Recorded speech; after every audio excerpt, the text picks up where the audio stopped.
എപ്പോഴും നിന്നെ കൊണ്ട് കഴിയുന്ന രീതിയിൽ നമസ്കരിക്കുമ്പോഴെങ്കിലും നല്ല നിലയിൽ ഒതുവിട്. ഒതുവോടുകൂടി വേണം കിടന്നുറങ്ങാൻ. ഒതുവോടുകൂടി വേണം കിടന്നുറങ്ങാൻ.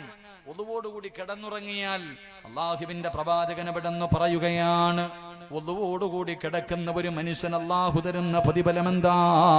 മൻബാത ത്വാഹിറൻ മൻബാത ത്വാഹിറൻ ബാത ഫീ ശിആരിഹി മലകുൻ ലാ യസ്തൈഖിളു സഅതൻ മിനൽ ലൈൽ ഇല്ലാ ഖാല മലകുൻ അല്ലാഹുമ്മ ഗ്ഫിർ ലി അബ്ദിക ഫുലാൻ. ഏതെങ്കിലും ഒരു മനുഷ്യൻ ഒളുവോടുകൂടിയാണ് കിടന്നുറങ്ങുന്നതെങ്കിൽ ആ മനുഷ്യന്റെ തലയുടെ ഭാഗത്തൊരു മലക്ക് നിൽക്കുകയാ. പെണ്ണെ, ഇന്ന് വയത് കഴിഞ്ഞ് തിരിഞ്ഞ് വീട്ടിലേക്ക് ചെന്ന് അവസാനം കിടന്നുറങ്ങുമ്പോ നീ ഒളുവെടുത്തിട്ടാണ് കിടക്കുന്നതെങ്കിൽ നിന്റെ തലയുടെ മുകളിൽ നിന്റെ തലയുടെ ഭാഗത്തൊരു മലക്ക് നിന്നിട്ട് അള്ളാഹുവിനോട് ദുആ ചെയ്യുന്നു, അല്ലാ ഒളുവോടുകൂടി കിടക്കുന്ന ഈ പെണ്ണിന് ഇബാദത്തിന്റെ കൂലി കൊടുക്കണേ അല്ലാ, ഇവളുടെ പാപം പുറത്തു കൊടുക്കണേ അല്ലാ എന്ന് നീ എഴുന്നേക്കുന്നത് വരെ ദുആ ചെയ്യുമെന്ന് നബി മുഹമ്മദ് മുസ്തഫ. ഒളുവോടുകൂടിയാണ് കിടക്കുന്നതെങ്കിൽ ഒരു മലക്ക് നീ ഉണരുന്നത് വരെ ദുആ ചെയ്യുമല്ല. ഇവൻ ഉറങ്ങുകയാണെങ്കിലും ഇബാദത്തിന്റെ കൂലി കൊടുക്കണം, നിസ്കരിക്കുന്ന കൂലി കൊടുക്കണം. 2, ഇവന്റെ പാപം പൊറുക്കണേ എന്ന് ദുആ ചെയ്യുമെന്ന് നബി മുഹമ്മദ് മുസ്തഫ. ഉറക്കെ നബി മുഹമ്മദ് മുസ്തഫ. അപ്പൊ കിടക്കുമ്പോ ഒളുവെടുത്തിട്ട് അപ്പൊ ചോദിക്കും, ഉസ്താദെ ഭാര്യയെ തൊട്ടാ ഒളു മുറിയുമല്ലോ? മുറിയും. ഭാര്യയെ തൊട്ടാൽ ഒളു മുറിയും. പണ്ടൊരു ചങ്ങാതി ഏതോ ഉസ്താദ് പ്രസംഗിച്ചു, കിടക്കുമ്പോ ഒളുവെടുത്ത് കിടന്നാൽ ഇബാദത്തിന്റെ പ്രതിഫലം. ഇയാള് പെണ്ണും കെട്ടിയിട്ട് പെണ്ണുമ്പിള്ള എടുത്ത് പറയാ, തൊടരുത്, നീങ്ങി കിടക്കണം. ഭാര്യയുടെ പറയും, എന്നെ തൊടരുത്, ഒളു മുറിയും, നീ കിടക്കാൻ. ഇങ്ങനെ കിടന്നാലോ?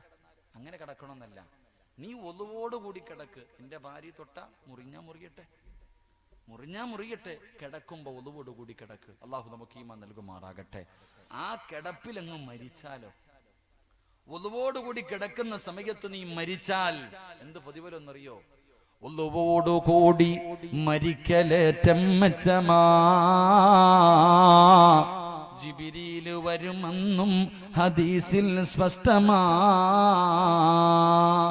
ഒളുവോടുകൂടിയാണ് ഒരു മനുഷ്യൻ മരിക്കുന്നതെങ്കിൽ അവന്റെ റൂഹ് പിടിക്കുന്ന സമയത്ത് മുഖറബുൽ അംലാക്കും മലക്ക് ജിബ്രീൽ അലൈഹിസ്സലാം ഇറങ്ങി വരുമെന്ന് നബി മുഹമ്മദ് മുസ്തഫ. ജിബ്രീൽ അലൈഹിസ്സലാം, നീ മരിക്കുമ്പോ നിന്റെ റൂഹ് പിടിക്കുമ്പോ അസ്റായിൽ എന്ന മലക്കിന്റെ കൂടെ ഒരു മലക്കോട് ഉണ്ടാകും. നീ സാധാരണ വ്യക്തിയല്ല, VVIP-യാ. നീ VVIP-യാ. നീ മരിക്കുമ്പോ ജിബ്രീലിനെ കണ്ടു മരിക്കാം. അള്ളാഹു നമുക്ക് ഭാഗ്യം നൽകുമാറാകട്ടെ. പ്രവാചകൻ അവിടെ നിന്ന് പറഞ്ഞു, ഒളുവെടുക്കുന്ന മനുഷ്യൻ നാളെ പരലോകത്ത് വരുമ്പോൾ അവന്റെ അവയവങ്ങൾ പ്രകാശിക്കുമെന്ന് നബി മുഹമ്മദ് മുസ്തഫ സ്വല്ലല്ലാഹു. അതുകൊണ്ട് എൻ്റെ സഹോദരങ്ങളോട് സഹോദരിമാരോട് പറയുന്നു, മലക്കുകൾ നിന്നെ സ്നേഹിക്കണമെങ്കിൽ, മലക്കുകൾ നിന്നെ കൂട്ടുകാരാക്കണമെങ്കിൽ, മലക്കുകളുടെ സാന്നിധ്യം എപ്പോഴും നിന്റെ കൂടെ ഉണ്ടാകണമെങ്കിൽ ദാഇമുൽ വുളൂ നിത്യമാക്ക്, വുളൂവോടുകൂടി നടക്ക്. അള്ളാഹു നമുക്ക് ഭാഗ്യം നൽകി അനുഗ്രഹിക്കുമാറാകട്ടെ. അള്ളാഹു നമുക്ക് ഭാഗ്യം നൽകി അനുഗ്രഹിക്കുമാറാകട്ടെ. 3 ഒന്നുകൂടെ ഇൻഷാ അള്ളാഹ് പറഞ്ഞിട്ട് പിരിയാം. 10:35 ഇല്ലേ? 10 അല്ലേ? ഇൻഷാ അള്ളാഹ് ഒന്നുകൂടെ ഇരിക്കല്ലേ? 11 മണി വരെയല്ലേ ഞാൻ പറഞ്ഞത്? ഇരിക്കല്ലേ? എന്തപ്പോ ഒരു വാശി? ഞാൻ ഇങ്ങനെ 12 മണി വരെ ഇരുത്തുന്നാണോ? ഇല്ലപ്പ, ഞാൻ നിർത്തിയേക്കാം ഇൻഷാ അള്ളാഹ്. ഒന്നുകൂടെ. അള്ളാഹു ഈമാൻ നൽകുമാറാകട്ടെ. അള്ളാഹു ഈമാൻ നൽകുമാറാകട്ടെ. മാതാപിതാക്കൾ, വാപ്പയോ ഉമ്മയോ ജീവിച്ചിരിപ്പുള്ള മക്കളൊക്കെ ഒന്ന് കൈപൊക്കിക്കും. മാതാപിതാക്കൾ ആരെങ്കിലും ജീവിച്ചിരിപ്പുണ്ടെങ്കിൽ എന്താപ്പാ? അൽഹംദുലില്ലാ, അള്ളാഹു അവർക്ക് ദീർഘായുസ് നൽകുമാറാകട്ടെ. എന്റെ പ്രിയമുള്ളവരെ, 3 മഹാനായ നബി മുഹമ്മദ് മുസ്തഫ. ഉറക്കെ മഹാനായ നബി മുഹമ്മദ് മുസ്തഫ സ്വല്ലല്ലാഹു അലൈഹി വസല്ലമ തങ്ങൾ ഉറക്കത്തിൽ നിന്ന് എഴുന്നേറ്റിരുന്ന് ചിരിക്കുകയാണ്. അള്ളാഹുവിന്റെ പ്രവാചകൻ സ്വല്ലല്ലാഹു അലൈഹി വസല്ലമ തങ്ങൾ ഉറക്കത്തിൽ നിന്ന് എഴുന്നേറ്റിരുന്ന് ചിരിക്കുക. പ്രവാചകൻ അങ്ങനെ ചിരിക്കാറില്ല, ചില സന്ദർഭങ്ങളിൽ മാത്രമേ ചിരിച്ചിട്ടുള്ളൂ. അപ്പൊ പ്രവാചകന് ചിരിക്കുന്നത് കണ്ടപ്പോൾ ആയിഷ ബീവി റളിയല്ലാഹു തആല അൻഹ ചോദിച്ചു, നബിയെ, എന്തിനാ നബിയെ ചിരിക്കുന്നത്? കാരണം ഉറക്കത്തിൽ നിന്ന് എഴുന്നേറ്റിരുന്ന് ചിരിച്ചാ ചോദിക്കുമല്ലോ. നമ്മുടെ ഭാര്യമാരെന്താ ചോദിക്കുക? ആയിഷ ബീവിക്ക് അറിയാം, എന്തെങ്കിലും കാരണമില്ലാതെ പ്രവാചകൻ ചിരിക്കൂല, എന്തെങ്കിലും കണ്ടിട്ടുണ്ടാകും, എന്തെങ്കിലും അത്ഭുതം സംഭവിച്ചിട്ടുണ്ടാകും, അതുകൊണ്ടാണ് മുത്തുനബി ചിരിച്ചേ.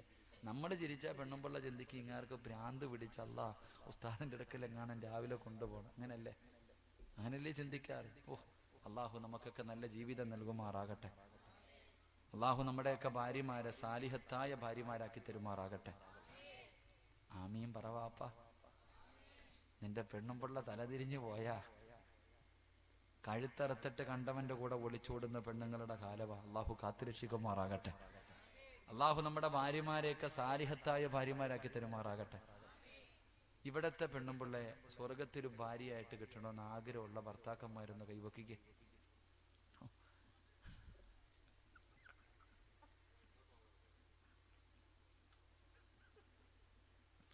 എടാ മോനെ, ഈ സ്ക്രീൻ, ഈ ക്യാമറ ഒന്ന് തിരിച്ചു വെക്കടാ, നോക്കിക്കോ. നിന്റെ ഭർത്താക്ക ഒന്ന് തിരിച്ച്. പലരും കൈവെക്കാത്ത എന്തെന്നറിയോ? എന്റെ പൊന്ന് സിറാജ, ഇവള് ഇവിടെ തന്നെ സഹിക്കാൻ വയ്യ, ഇവള് സ്വർഗത്തിലുണ്ടോ?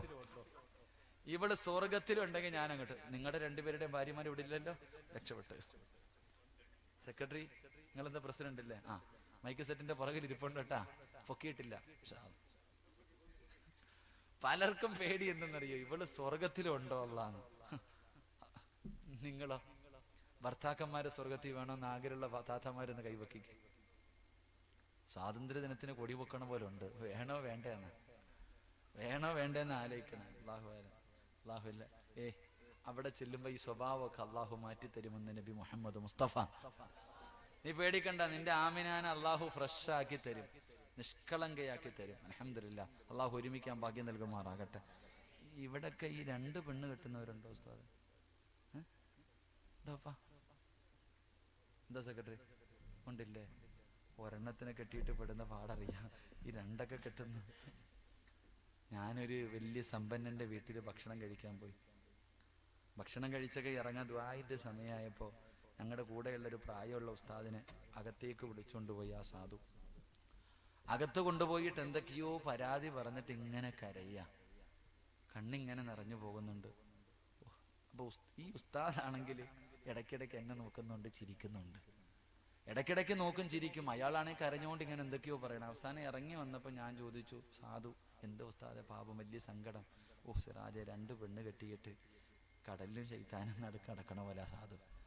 രണ്ട് വിവാഹം കഴിച്ചിട്ട് രണ്ടു ഭാര്യമാരെടുക്കൽ നിന്ന് സമാധാനമില്ല. ഒന്ന് സന്തോഷം കിട്ടാൻ വേണ്ടി ദുആ ചെയ്യാൻ പറഞ്ഞതാ.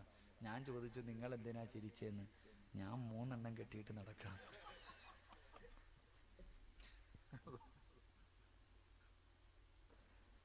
ഈ പാവപ്പെട്ട 3 എണ്ണം കെട്ടിയിട്ട് എവിടെന്നാ ഇനി വന്ന ഇതാവസ്ഥ? അള്ളാഹു നമുക്കൊക്കെ നല്ല ജീവിതം നൽകുമാറാകട്ടെ. ഒരു ചെറുപ്പക്കാരൻ പറഞ്ഞു, ഉസ്താദെ ഞാൻ 2 പെണ്ണ് കെട്ടി, ഇവളുമാര് 2 പേരും ഒന്ന് ഒരുമിച്ചിരുന്നെങ്കിൽ എത്ര നല്ലതാ. 2നും 2 വീടാ ഉസ്താദെ, ഞാൻ ഇങ്ങനെ കിടന്ന് ഓടുക, നിങ്ങളൊന്ന് ദുആ ചെയ്യാൻ. ഞാൻ പറഞ്ഞു, ഇവളുമാര് 2 പേരും ഒറ്റ കെട്ടാകാൻ ഒരു വഴിയേ ഉള്ളൂ. എന്തൊക്കെ പറഞ്ഞിട്ടും 2 ഭാര്യമാരും തമ്മിൽ ഒരുമിക്കുന്നില്ല. ഞാൻ പറഞ്ഞു, ഇനി ഒറ്റ വഴിയേ ഉള്ളൂ ഇവർ ഒരുമിക്കാൻ. അപ്പൊ ചോദിച്ചു, എന്താണ്? 3ാമതൊന്നുകൂടെ കെട്ടാൻ പോവാന്ന് പറയാൻ പറഞ്ഞു. 3ാമതൊന്നുകൂടെ കെട്ടാൻ പോവാൻ. അപ്പൊ അവളുമാർ 2 പേരും ഒരുമിച്ച്. എന്തായാലും നിങ്ങളാരും കെട്ടുവൊന്നും വേണ്ട കേട്ടോ, 4 കെട്ടാന്ന് പറഞ്ഞിട്ട് ഓടി നടന്നൊന്നും കെട്ടണ്ട. അള്ളാഹു ആയാലും അള്ളാഹു നമുക്കുള്ളത് കൊണ്ട് തൃപ്തിപ്പെടാൻ ഭാഗ്യം നൽകുമാറാകട്ടെ. എന്തപ്പോ ഞാൻ പറഞ്ഞു വന്നേ? എന്തോ പറഞ്ഞപ്പോ കല്യാണക്കാരും കയറിയതാ. എന്തേപ്പോ പറഞ്ഞു വന്നേ? എന്തേ പറഞ്ഞേ? മഹാനായി നബി മുഹമ്മദ് മുസ്തഫ സല്ലല്ലാഹു അലൈഹി വസല്ലമ തങ്ങൾ ചിരിക്കുന്നത് കണ്ടപ്പോ ആയിഷ ബീവി ചോദിച്ചു, എന്തിനാ നബിയെ ചിരിക്കുന്നേ? എന്തേ നബിയെ ചിരിക്കുന്നേ? അള്ളാഹുവിന്റെ പ്രവാചകൻ സല്ലല്ലാഹു അലൈഹി വസല്ലമ തങ്ങൾ പറയുകയാണ്, റഅയ്തു ഫിൽ ജന്നതി ബാരിഹാ വസമിഅ സൗത ഖാരിആ. ഉറക്കത്തിൽ നിന്ന് എഴുന്നേറ്റിരുന്ന് ചിരിക്കുന്ന മുത്തുനബി പറയുന്നു, ആയിഷ ഞാൻ സ്വർഗം കണ്ടു ആയിഷ. അല്ലാഹുവിന്റെ അനുഗ്രഹങ്ങൾ കൊണ്ട് നിറച്ച സ്വർഗമുണ്ടല്ലോ, ആ സ്വർഗത്തിലൂടെ ഞാനിങ്ങനെ നടന്നു പോകുമ്പോ, ആ സ്വർഗത്തിന്റെ മധ്യഭാഗത്തൊരു കൊട്ടാരത്തിന്റെ അകത്തിരുന്നൊരു ചെറുപ്പക്കാരൻ ഖുർആൻ ഓതുകയാ. ആ സ്വർഗത്തിന്റെ മധ്യഭാഗത്ത് ഒരു കൊട്ടാരത്തിന്റെ അകത്തിരുന്ന് ആരോ ഖുർആൻ ഓതുകയാണ്. അല്ലാഹുവേ, ആരാ തമ്പുരാന് ഈ സ്വർഗത്തിന്റെ മധ്യഭാഗത്തൊരു വീട് കെട്ടിയിട്ട് ആ വീടിന്റെ അകത്തിരുന്ന് ഖുർആൻ ഓതാൻ ഭാഗ്യം കിട്ടിയ മനുഷ്യനാരാ? അല്ലാഹുവിന്റെ പ്രവാചകൻ എവിടെന്ന് ചോദിക്കുന്നു ജിബ്രീൽ. ജിബ്രീൽ. ആരാണ് ജിബ്രീൽ? ആരാണ് ജിബ്രീൽ? അല്ലാഹുവിന്റെ സ്വർഗ്ഗത്തിന്റെ മധ്യഭാഗത്തൊരു കൊട്ടാരം കിട്ടി. ആ കൊട്ടാരത്തിന്റെ അകത്തിരുന്ന് ഖുർആൻ ഓതുന്ന മനുഷ്യനാരാ? യാ റസൂലല്ലാഹ്, അങ്ങയുടെ സഹാബി ഹാരിസയാണ് നബിയേ. മുത്തുനബി അത്ഭുതപ്പെടുകയാണ്. ഹാരിസത്ത് ഇബ്നു നുഅ്മാൻ റളിയല്ലാഹു തആല അൻഹു, അല്ലാഹുവിന്റെ പ്രവാചകം ചോദിക്കുന്നു, എന്റെ ഹാരിസയെ നിങ്ങൾക്ക് എങ്ങനെ അറിയാം? എന്റെ ഹാരിസാനെ നിങ്ങൾക്ക് എങ്ങനെ അറിയാം നബിയെ? അറിയാത്ത മലക്കുകളില്ല നബിയെ, അറിയാത്ത മലക്കുകളില്ല നബിയെ. കാരണം എന്തെന്നറിയുമോ?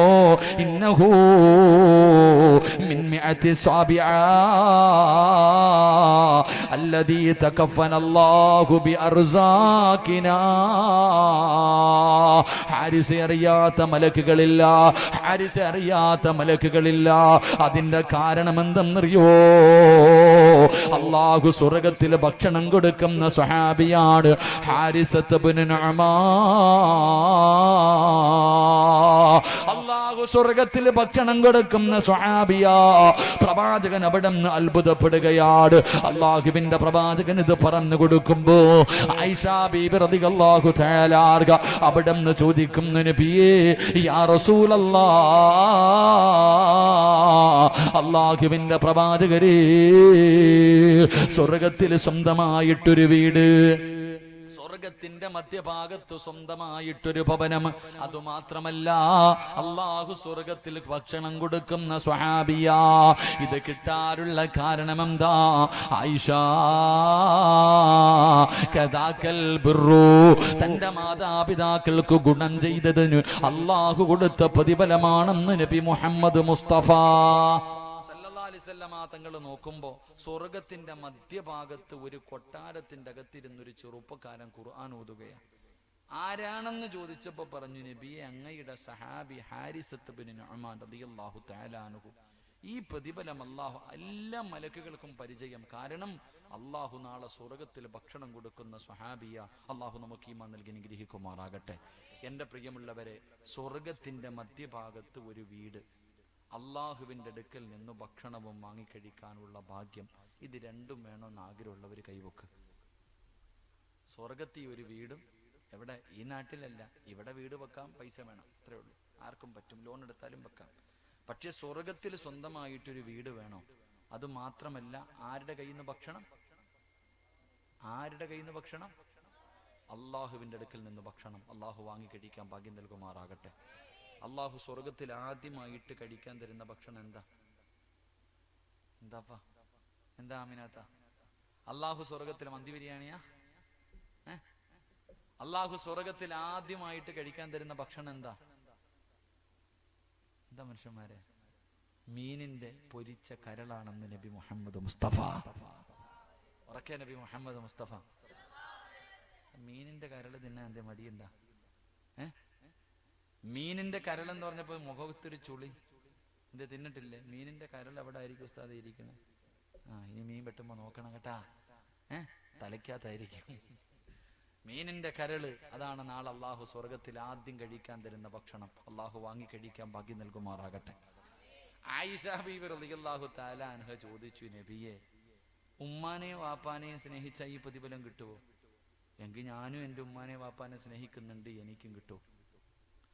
ഈ സ്വഹാബിക്ക് അള്ളാഹു ഇത് കൊടുക്കാനുള്ള കാരണം മാതാപിതാക്കളെ സ്നേഹിച്ചതിനാ. അപ്പൊ ആയിഷ ബീബി റളിയല്ലാഹു തആല അൻഹ ചോദിച്ചു, ഞാനും എൻ്റെ വാപ്പാനെയും ഉമ്മാനെയും സ്നേഹിക്കുന്നു, എല്ലാവരും സ്നേഹിക്കുന്നു, എല്ലാവർക്കും കിട്ടുമോ? ഇല്ല, ഇല്ല. ആ സ്വഹാബിക്ക് 3 സ്വഭാവമുണ്ടായിരുന്നു എന്ന് നബി മുഹമ്മദ് മുസ്തഫ. മാതാപിതാക്കള് ജീവിച്ചിരിപ്പുണ്ടെന്ന് പറഞ്ഞ എല്ലാ മക്കളും കേട്ടോ, ഈ 3 സ്വഭാവം നിനക്കുണ്ടെങ്കിൽ നിനക്കും ഈ പ്രതിഫലം അള്ളാഹു തരും. അള്ളാഹു നൽകി അനുഗ്രഹിക്കുമാറാകട്ടെ. ആ 3 ഗുണം പറഞ്ഞിട്ട് ആ സ്വർഗത്തിൽ പോകാനുള്ള ആയത്തും പറഞ്ഞിട്ട് നമുക്ക് ഓടാം. അള്ളാഹു ഭാഗ്യം നൽകുമാറാകട്ടെ. 1, റസൂലുള്ളാഹി തങ്ങൾ പറയുകയാണ്, പക്കറ്റ് പിരിവുണ്ടോ? ഇല്ല. ഇൻഷാ അല്ലാഹ് എല്ലാവരുടെയും പോക്കറ്റ് സേഫ്റ്റി ഉണ്ടോപ്പാ? ഉണ്ടോ? ഉണ്ടോ? ഇൻഷാ അല്ലാഹ് ഉസ്താദ് അപ്പം പോക്കറ്റ് സേഫ്റ്റി കേട്ടാ ഷാദായിരുന്നു. അള്ളാഹുവിന്റെ പ്രവാചകൻ സല്ലല്ലാഹു അലൈഹി വസല്ലമ തങ്ങളോട് തന്റെ പ്രിയപ്പെട്ട ഭാര്യയായ ആയിഷ ബീവി റളിയല്ലാഹു തആല അൻഹ അവിടുന്ന് ചോദിക്കുന്നു, യാ റസൂലല്ലാഹ്, അള്ളാഹുവിന്റെ നബിയേ, എന്താണ് നബിയേ സ്വർഗത്തിൽ സ്വന്തമായിട്ടൊരു വീട്, അള്ളാഹുവിന്റെ അടുക്കൽ നിന്നുള്ള ഭക്ഷണവും വാങ്ങിക്കഴിക്കാൻ ഭാഗ്യം കിട്ടണമെന്ന് വല്ലാത്ത മോഹമുണ്ട് നബിയേ, അതിനെന്തേ ചെയ്യേണ്ടത്, അതിനെന്തേ ചെയ്യേണ്ടത്?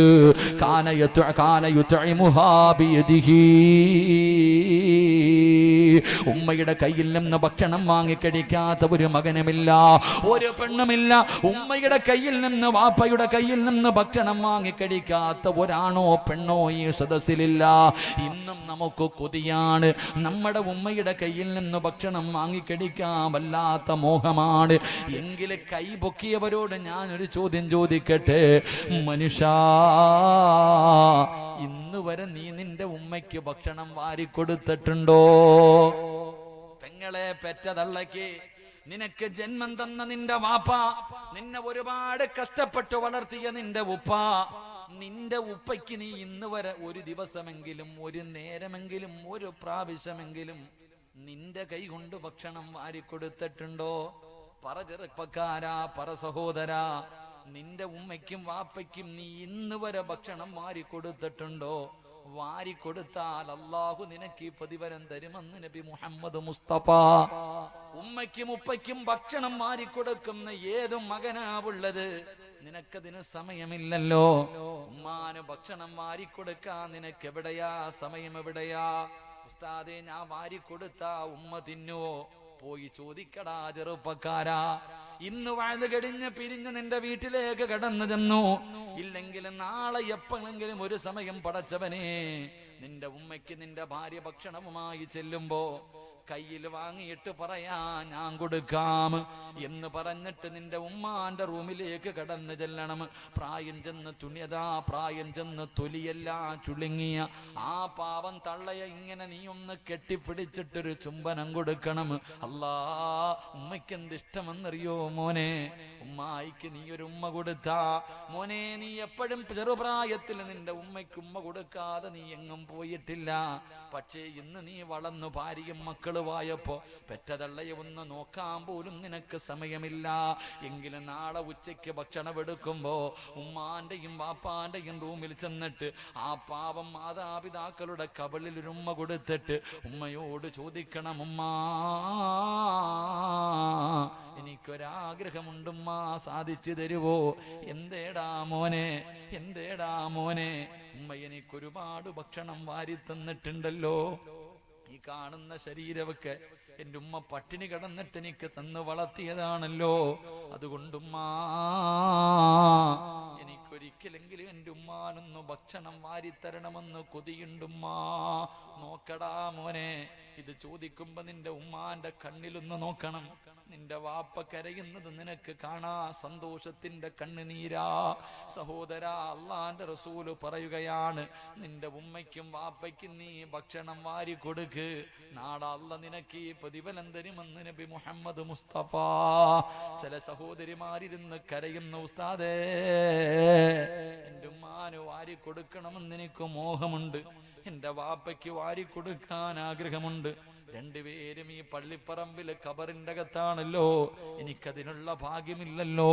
വാപ്പാ, നിനക്ക് അങ്ങനെയെങ്കിലും ഒന്ന് തോന്നിയാ മതി നിനക്ക് രക്ഷപ്പെടാൻ. അതുകൊണ്ട് സഹോദരാ, മാതാപിതാക്കൾക്ക് നിന്റെ കൈ കൊണ്ട് നീ ഭക്ഷണം വാരി കൊടുക്ക്, അല്ല നിനക്ക് ഈ പ്രതിഫലം തരുമെന്ന് നബി മുഹമ്മദ് മുസ്തഫ. നബി മുഹമ്മദ് മുസ്തഫ ഉമ്മയ്ക്ക് ഭക്ഷണം വാരി കൊടുത്തിട്ടുള്ള എത്ര മക്കളാ ഉള്ളെ? ഒന്ന് കൈവക്കിക്ക്, കാണാനുള്ള കൊതി കണ്ട. നിന്റെ കൈ കൊണ്ട് ഒരു പ്രാവശ്യമെങ്കിലും നീ വാരി കൊടുത്തിട്ടുണ്ടോ? ഇല്ലല്ലോ പെങ്ങളെ. ആലോചിച്ച് നോക്ക്, നീ എന്തിനാ ജീവിക്കണേ? പെറ്റ തള്ളയ്ക്ക് നീ ഭക്ഷണം വാരി കൊടുക്കണം. നീ ഒരു പെണ്ണല്ലേ, എന്ത് നിനക്കത് തിരിയാത്തെ? പ്രസവ വേദനയെ കുറിച്ച് പറയണ നിനക്ക് സമയമില്ലല്ലോ. കാരണം ഗൾഫുകാരനായ ഒരു ഭർത്താവും പിന്നെ മക്കളുണ്ടല്ലോ, അത് മതിയല്ലോ. പെറ്റ തള്ളയെ നോക്കാൻ നിനക്ക് സമയമില്ല അല്ലേ സഹോദര? എല്ലാം നല്ല നിലയിലായപ്പോ നിനക്ക് AC റൂം, ഡബിൾ കോട്ട് കട്ടില്, കറങ്ങുന്ന ലൈറ്റ്, ഉമ്മ താഴെ പായും വിരിച്ചിട്ട്. ഉമ്മായിക്കൊരു പരാതിയില്ല, കാരണം ഉമ്മ തറയിൽ തന്നെ കടന്ന് പഠിച്ചതാ. ആ പാവം അള്ളാഹു ദീർഘായുസ് നൽകുമാറാകട്ടെ. എൻ്റെ പ്രിയമുള്ളവരെ, സ്വഹാബിക്ക് ഉണ്ടായിരുന്ന ഒരു ഗുണം, ഉമ്മയ്ക്ക് ഭക്ഷണം വാരി കൊടുക്കുമായിരുന്നു. 2 അവിടെ നിന്ന് പറയുന്നുണ്ട്, വലം യസ്തഫീംഹാ കലാമുൻ കത്തു, ഉമ്മയുടെയും വാപ്പയുടെയും മുന്നിൽ ശബ്ദമുയർത്താത്ത മകനാണെന്ന് നബി മുഹമ്മദ് മുസ്തഫ. ഉമ്മായുടെയും വാപ്പായുടെയും മുന്നിൽ ആ മകൻ ശബ്ദം ഉയർത്തൂല. അള്ളാന്റെ ഖുർആൻ പറഞ്ഞു, എന്ന് പറയുന്ന വാക്കുപോലും നിങ്ങളുടെ മാതാപിതാക്കളോട് നിങ്ങൾ പറയരുത്. ഇന്ന് നമ്മൾ പറയണത് എന്താ അല്ലേ? നാലിക്ക് ഉമ്മാനെയും വാപ്പാനെയും ഭരിക്കുന്ന മക്കളുടെ കാലമാണ്. നീ വാപ്പാനെ ഭരിക്കാനായില്ലേ മോളെ? നിന്റെ ഉമ്മാനെ ഭരിക്കാൻ നീ വളർന്നു പോയി, ഇത്രയ്ക്ക് നീ വളർന്നു. ഇന്ന് ഉമ്മയുടെ ദുആ കൊണ്ട്, ഉമ്മ ദുആ ചെയ്തു, ഉസ്താദിനെ കാണുമ്പോൾ നിസ്കരിക്കുമ്പോൾ ഉമ്മ ദുആ ചെയ്യ, അല്ലാ എൻ്റെ മോന് ഗൾഫിൽ പോകണം, അല്ല ഒരു ജോലി കിട്ടണം, അല്ല ഉമ്മ ദുആ ചെയ്തു, നീ എങ്ങനെയെങ്കിലും ഒന്ന് ഗൾഫിൽ പോയി അല്ലാഹുവേ നല്ല ഒരു ജോലി കിട്ടാൻ ദുആ ചെയ്തു, നിനക്കൊരു ജോലി കിട്ടി. അത് കഴിഞ്ഞിട്ട് ഉമ്മ ദുആ ചെയ്തു, അല്ലാ എൻ്റെ മോന് നല്ല ഒരു പെണ്ണിനെ കിട്ടണേ അല്ലാ, അല്ലാ നിനക്കത് തന്നു, ഒരു പണക്കാരന്റെ മകളെ തന്നെ നിനക്ക് തന്നു. ഉമ്മ നിർത്തിയില്ല, ഉമ്മ ദുആ ചെയ്തു, അല്ലാ എൻ്റെ മോന് ഒരു സാലിഹായ പെണ്ണിനെ കിട്ടി, മക്കളെ കൂടെ കൊടുക്കണേ അല്ലാ, നിനക്കല്ല മക്കളെയും തന്നു. ഉമ്മ പിന്നെയും ദുആ ചെയ്തു, അല്ലാ എല്ലാവർക്കും വീടായി, എൻ്റെ മോന് കൂടെ ഒരു വീട് കൊടുക്കണേ അല്ലാ, അങ്ങനെ നിനക്ക് വീടുമായി. ഇതെല്ലാം നിനക്ക് കിട്ടിയപ്പോ ഇന്ന് ഉമ്മാനോട് നീ പറയണ എന്തെന്നറിയോ? വല്ലതും തിന്നിട്ട് ഈ വീടിൻ്റെ അകത്ത് കടന്നോണം, മിണ്ടിപ്പോകരുത്. നീ നിന്റെ ഉമ്മാനെ ഭരിക്കാനായിപ്പോയി. നിനക്ക് വലിയ ആളായപ്പോ വാപ്പാനെ നീ ഭരിക്കാനായിപ്പോയി. അള്ളാഹു കാത്തിരക്ഷിക്കുമാറാകട്ടെ. അല്ലേ പെണ്ണെ, ഉമ്മാനെ നോക്കിയിട്ട് എത്ര നാളായി? കിട്ടിയവനും മക്കളും പോരെ നിനക്ക്? ആ കിളവിയെ നോക്കാൻ പോകാൻ നിനക്ക് അവിടെ സമയമില്ലേ? അല്ലേ? ഗൾഫിൽ പോയി, ഗൾഫിലാ. ഉമ്മ ചോദിക്കും, മോനെ എന്നെ കൂടെ കൊണ്ടുപോടാ. ഇല്ല. ഓ പൈസ ഇല്ല ഉമ്മ, വിസ അടിക്കാൻ വലിയ പാടാ ഉമ്മ. കെട്ടിയ പെണ്ണിനെ ഗൾഫിൽ കൊണ്ടുപോയി കൂടെ നിർത്തിയിരിക്കുക. കൊല്ലങ്ങളായിട്ട് ഉമ്മ ചോദിക്കുന്നു, ഒന്ന് കൊണ്ടുപോകാം. ഒരു ദിവസം പെട്ടെന്ന് ഉമ്മാനോട് പറയാ, ഉമ്മ വിസ എടുത്തിട്ടുണ്ട്, വരണം കേട്ടോ. ഉമ്മ വിചാരിക്കുക, എൻ്റെ മോൻ അല്ലാ എന്നോട് സ്നേഹമുണ്ട്, അവന് എന്നെ കാണാനുള്ള കൊതി കൊണ്ടായിരിക്കും എന്നെ വിളിക്കണത്. ഉമ്മ ഇവിടെ നിന്ന് ഗൾഫിൽ പോയി. അവിടെ ചെന്നപ്പോഴാ അറിയണേ. എന്തിനാ കൊണ്ടുപോയി എന്നറിയോ?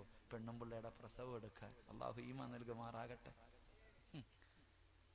എന്തിനാ കൊണ്ടുപോയെ? മക്കളിങ്ങനെ വലിയ സ്നേഹം കാണിച്ചു വരുമ്പോ പെണ്ണുമ്പിള്ള പ്രസവിക്കാറായി, ഒരുത്തിയെ വിളിച്ചു നിർത്താൻ 40 ദിവസത്തിന് 40,000 കൊടുക്കണം. ഉമ്മയാകുമ്പോ 5 പൈസയും കൊടുക്കണ്ടല്ലേ അല്ലേ? ചെറുപ്പക്കാരൻ വാപ്പായോട് ഇന്ന് വരെ വിളിക്കത്തുമില്ല, ചിലവനും കൊടുക്കത്തില്ല, സ്നേഹവും കാണിക്കത്തില്ല.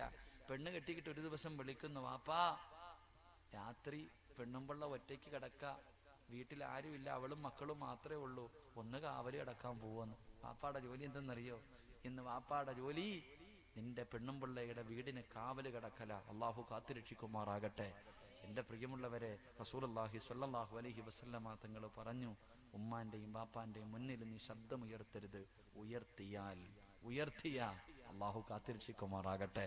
പ്രവാചകൻ 3ാമത് പറഞ്ഞു, ഈ ചെറുപ്പക്കാരൻ ഉണ്ടായിരുന്ന 3ാമത്തെ ഗുണം, ഹത്താ കാന യസ്അലു മൻ ഇൻദഹ ബഅദ അൻ യഖ്റുജ മാദാ ഖാലത്ത് ഉമ്മി.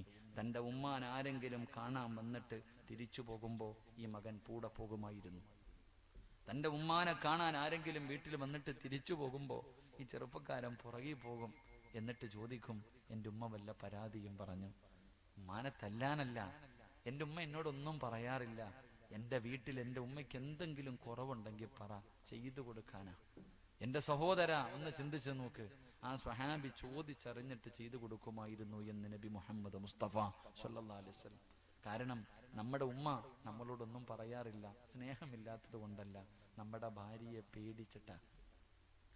ഉമ്മയ്ക്ക് പറയണമെന്നുണ്ട്, പക്ഷെ ഉമ്മ പറയാത്തത് നിന്റെ ഭാര്യയെ പേടിച്ചിട്ടാ. കാരണം അവക്കിതൊന്നും ഇഷ്ടമല്ലല്ലോ. ചില പെണ്ണുങ്ങൾക്ക് അവള് കാണാതെയാ ഉമ്മയ്ക്കൊരു 10 രൂപ പോലും മക്കള് കൊടുക്കുന്നത്. അതുകൊണ്ട് ഉമ്മ ഒന്നും പറയാറില്ല. പക്ഷെ ഉമ്മാനെ കാണാൻ വരുന്ന കൂട്ടുകാരിയോട് പരാതിയല്ല, വിഷമം ഉമ്മ പങ്കുവെക്കാറുണ്ട്. ചോദിച്ചറിഞ്ഞിട്ട് ചെയ്തു കൊടുക്ക്. നിങ്ങളോട് ഞാൻ ചോദിച്ചറിഞ്ഞ് ചെയ്യണമെന്നൊന്നും പറയില്ല.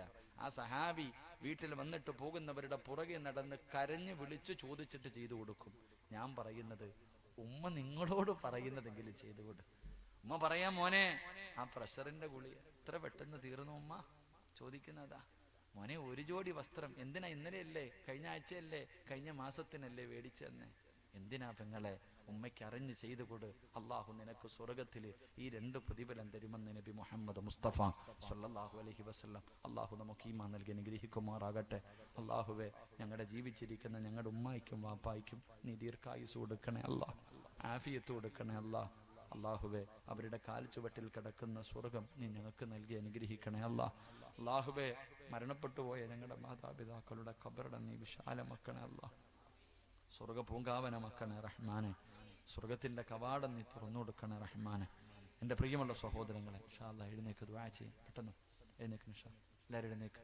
ആ പുറത്തേക്കണ ചങ്ങാതിമാരെ പറ്റുമെങ്കിൽ കയറ്, ഇല്ലെങ്കിൽ വിട്ടോ. ഇല്ല, ഇങ്ങോട്ട് എടുത്തു വാ ഇൻഷാ അല്ലാഹ്. എല്ലാവരും അടുത്തേക്ക് വാപ്പാ ഇൻഷാ അല്ലാഹ്.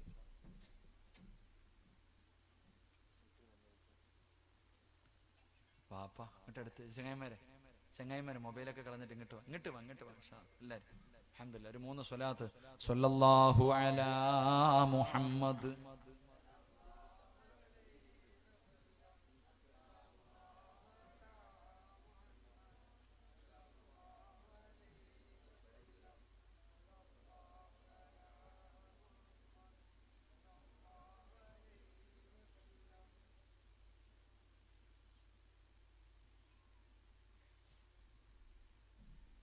അള്ളാഹു സ്വീകരിക്കും. ഇങ്ങോട്ട് വാപ്പാ, എന്തപ്പാ അകത്തേക്കണേ?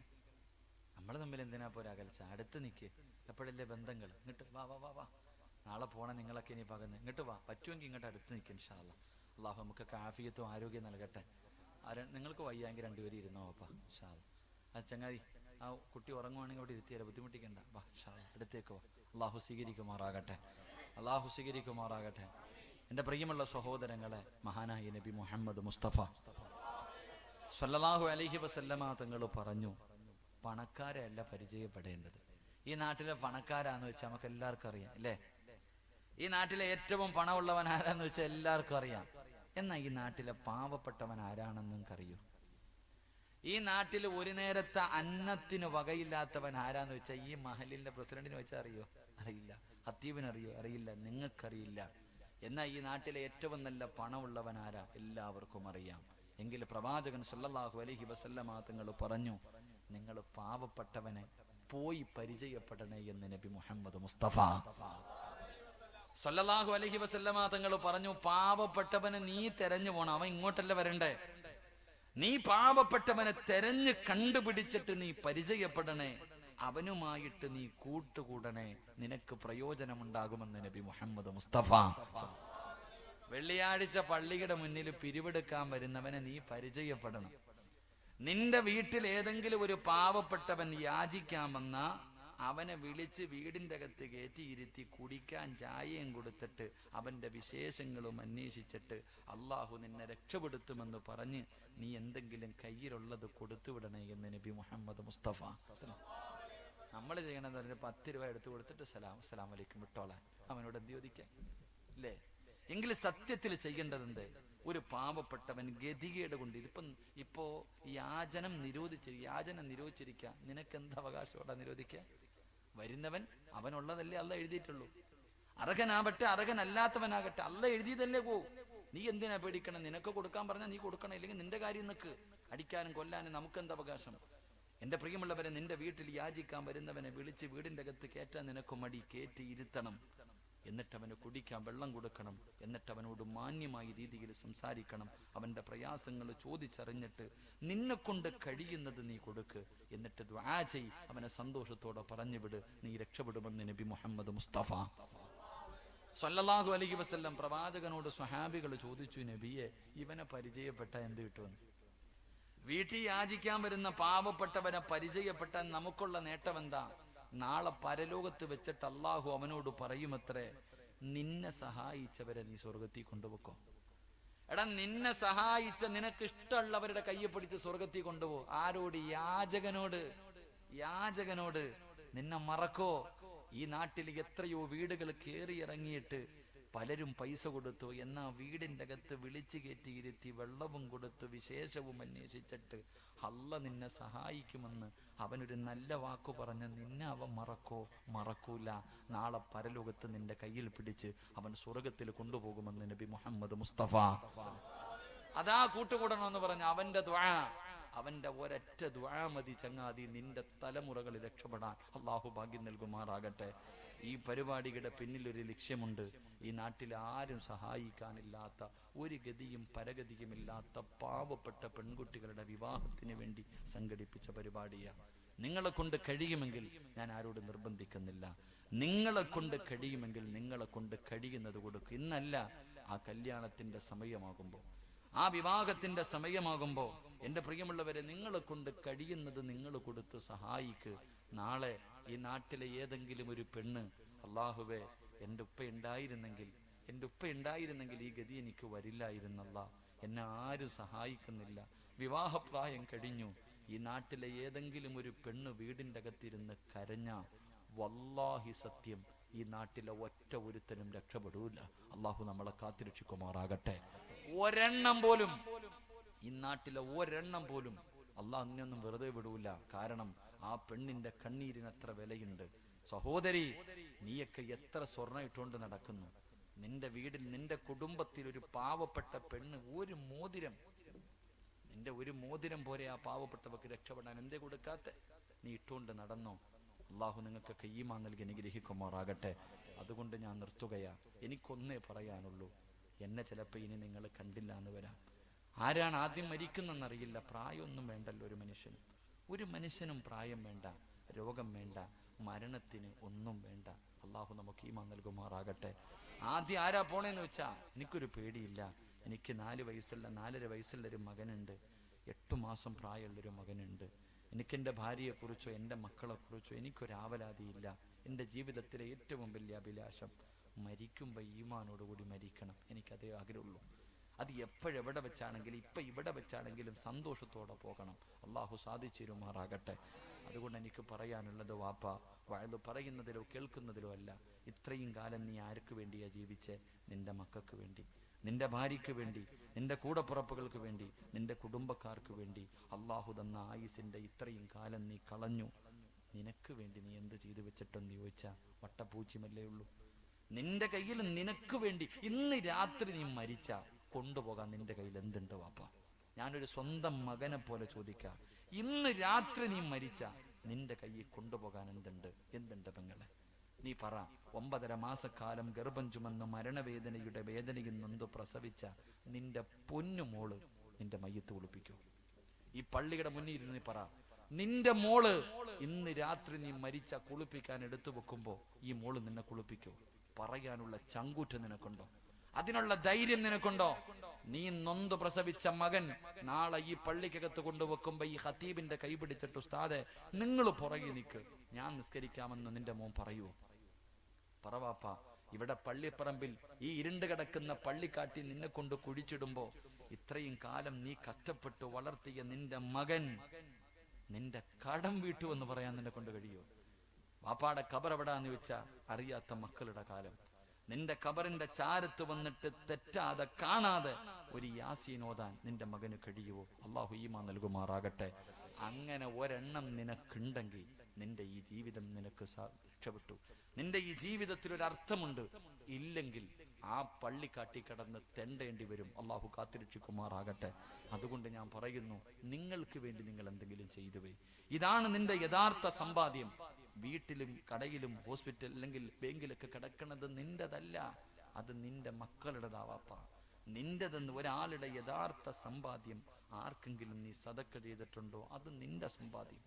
വീട്ടിൽ വെച്ചിരിക്കുന്നത് നിന്റെതല്ല. പെണ്ണെ, നിന്റെ ശരീരത്തിട്ടിരിക്കുന്ന സ്വർണം നിന്റെതല്ല. നീ മരിച്ച ആദ്യം ഊരുന്നത് ആ സ്വർണവാ. കാരണം നീ നിന്റെ ഉമ്മയുടെ ഊരിയതല്ലേ, നീ നിന്റെ ഉമ്മയുടെ ദൂരയില്ലേ. അതുകൊണ്ട് എൻ്റെ പ്രിയമുള്ളവരോട് ഞാൻ പറയുന്നു, അള്ളാഹു ഇഷ്ടപ്പെട്ടവർക്ക് മാത്രം. കഴിഞ്ഞ വ്യാഴാഴ്ച എനിക്ക് മറക്കാൻ കഴിയില്ല. കഴിഞ്ഞ വ്യാഴാഴ്ച കൊല്ലം ജില്ലയിൽ ഞാനൊരു വഴുതിൻ്റെ സദസ്സിൽ പോയി. അള്ളാഹുവെ, അവസാനം ഇതുപോലെ അവിടെയും പാവപ്പെട്ട പെൺകുട്ടികളുടെ വിവാഹത്തിന് വേണ്ടിയ ഞാൻ 1 ഗ്രാം ചോദിച്ചു. ഇതുപോലെ ഒരുപാട് പേരെ നിർന്നു, ഒരുപാട് പണക്കാരുണ്ട്. ഞാൻ ചോദിച്ചു, 1 ഗ്രാം സ്വർണം ആരാ തരുന്നേന്ന്? ഒറ്റ മനുഷ്യനും മിണ്ടിയില്ല. എല്ലാവരും ഇങ്ങനെ മിണ്ടാതിരുന്നപ്പോൾ 5 വയസ്സുള്ള ബിലാൽ എന്ന് പറയുന്ന ഒരു മോൻ സ്റ്റേജിൽ കയറി വന്നു. കഴിഞ്ഞ വ്യാഴാഴ്ച ബിലാൽ എന്ന് പറയുന്ന 5 വയസ്സുള്ളൊരു മോൻ എൻ്റെ സദസ്സിലേക്ക് കയറി വന്നിട്ട് എൻ്റെ കയ്യിൽ ഒരു കവർ കൊണ്ടു തന്നു. ഒരു പ്ലാസ്റ്റിക് കവറിൻ്റെ അകത്ത് കുറച്ച് 10 രൂപയുടെ നോട്ട്. ആ അവന്റെ വാപ്പ മുട്ടായി വാങ്ങാൻ കൊടുത്ത പൈസയാ. അവന്റെ വാപ്പ പല സമയങ്ങളിലായി അവന് മുട്ടായി വാങ്ങാൻ കൊടുത്ത കാശ് കവറിന്റെ അകത്ത് കെട്ടിവെച്ചതാ.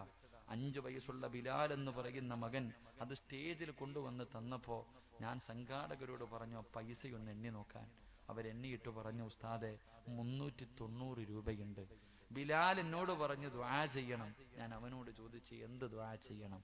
5 വയസ്സുകാരൻ പറഞ്ഞു എനിക്ക് ഹാഫിളാകണം. അള്ളാഹുവേ ആ പൊന്നുമോനെ നീ ഹാഫിളാക്കി കൊടുക്കണേ അല്ലാ.